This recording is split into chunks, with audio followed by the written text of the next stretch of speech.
This conversation is going to be about as time goes by. One of the quotes that we always use here at the Saskatoon Catholic Cyber School is, to predict the future, you have to invent it.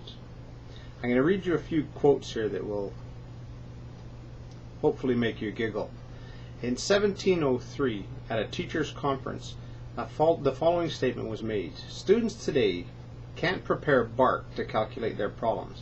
They depend on their slates, which are more expensive, and what will they do when that slate is dropped and it breaks? They'll be unable to write.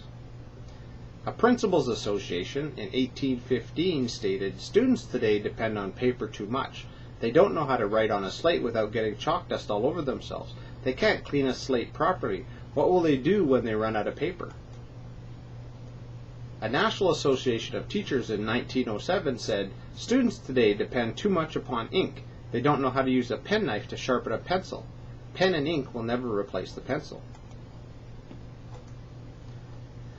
The Rural American Teacher in 1928 stated, students today depend on store-bought ink. They don't know how to make their own.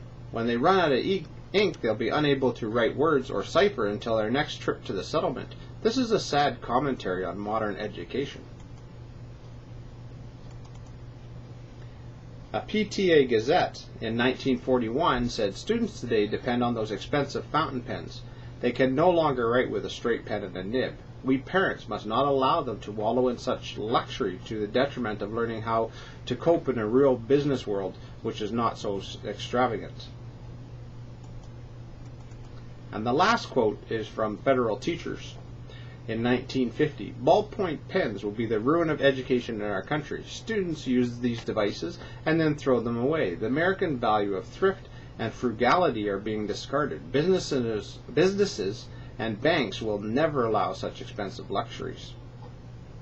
When we look at these statements, the last one was in 1950.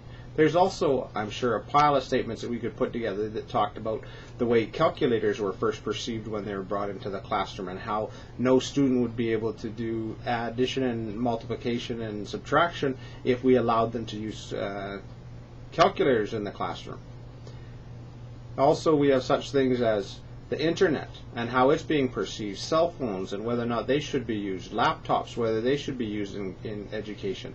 Any new technology that has come in is always perceived by the teaching community as something that is not good for education, and we shouldn't change. Education has always been very, very slow to change, and it'll be interesting to see how we perceive computers in about 10-15 years from now.